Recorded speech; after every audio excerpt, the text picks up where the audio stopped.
At ito ang ating unang isda, surahan. Ito ang tinatawag na singsingan o lipstickan. Masarap ito sa pang-ihaw guys. Mas masarap ito sa original. Kaya lang hindi lang ito lumalaki na katulad ng original na surahan. At shoutout pala sa'yo, Idol Rusty Artinas at kay Justin Barbahano. Salamat po sa inyong panonood mga Lodi. Madala nga pala ngayon ng isda dito guys sa White Sand dahil sa nung karaang gabi ay napakaraming nagsisi dito. At ito, isang surahan ng aking napana. Makalaki nito guys. Sarap ito sa pang-ihaw. At shoutout pala sa'yo, Idol Jaquilo Padol Olivas at kay Johnny Paed. Salamat sa inyong panonood at pagsuporta sa aking channel. Nung nakaraang gabi nga guys, nabot ako ng pagiging malimutin. Nalimutan ko ang aking mga gamit sa tabing dagat. At ako ay nakarating sa White Sand na hindi dala-dala ang aking mga gamit. Kaya hindi ako nakapagsisid at ako ay bumalik na lang sa tabi. Siguro ganyan talaga pag tumatanda na.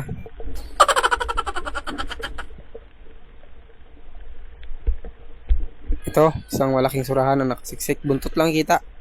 Pero subukan natin kung tamaan. At shoutout pala kay Amba Julie Ramos at kay Amba Lito Ramos. Salamat po sa inyong panunood sa aking channel.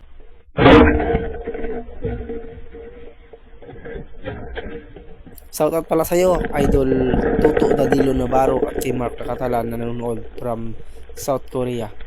Salamat sa inyong suporta at panonood sa aking channel. Nung nakaraang gabi nga guys, nang pumunta ako dito siguro nasa 5 bangka sila dito sa White Sand. And then mayroon pang compressor na kasabay. Kaya ganito lang, unti talaga ng isda na natira.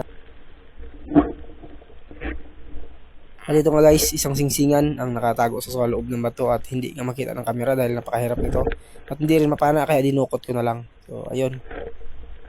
At sa successful naman, nakuha ko naman siya kahit paano.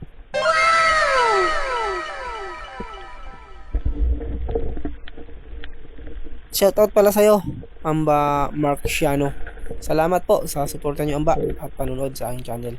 God bless you po. Ang isda ito guys, masadalas ito magsandal sa bato kaya napakabilis nitong dakutin. Shoutout pala sa dalawa kong ate na walang sawang sumusuporta at nanonood sa aking channel. Kay Mars Lopez at kay Kim Arbis Navarro.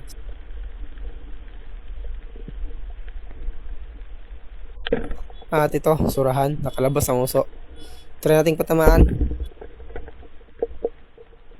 At shoutout pala sa'yo, Idol Alex Marie Rodriguez. Pang episode 9 na pala natin ito guys. Maraming salamat sa iyong walang sawang pagsuporta. At sa mga bago pala, thank you din. And then, kung gusto nyo pong mabati ko po kayo at ma-shoutout, comment na lang po kayo sa comment section at nang mabati ko po kayo sa susunod kong pag-upload. Maraming salamat po sa inyong walang sawang pagsuporta. At shoutout pala kay Idol Ramram Catalan at kay RG Narutante. Dito nga guys, may napansin niya ako ditong surahan na pumasok pero hindi na siya makita kaya sinubukan kong silipin at nandun lang pala siya sa loob, nakatago.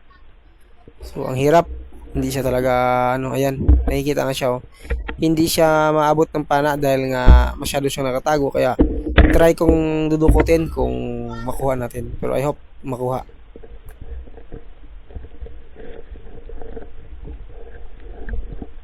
At yun nga, success. Napakaganda dahil sayang kung hindi makuha dahil napakalaki nga ito guys. Mga siguro nasa 8 grams. Malapit na ito sa 1 kilo. At shoutout pala sa aking pastor na si Archie Sabado na walang sawang sumusuporta at nagbibigay ng kalakasan sa aking pang-spiritual na pananampalataya. Maraming salamat po Amba. Shoutout pala sa mga aking taga-suporta na hindi kumukomment kaya hindi ko na mabati. Maraming salamat pa rin po sa pagsilip nyo sa aking channel. At sa part nga na ito guys, napansin ko nga ang isang surahan dito sa loob ng bato. At napansin ko rin, ang aking GoPro ay nag-moist. Kaya hindi ko na nga pinatagal, pinana ko na nga kaagad ditong isda. Hindi ko na nakuha ng maayos na video dahil nagmamadali ako dito upang maiakyat ko agad ang GoPro sa taas at nang malinisan.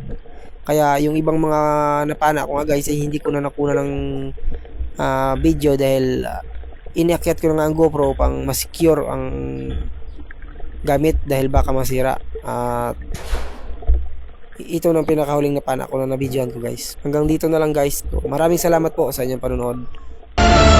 What the hell?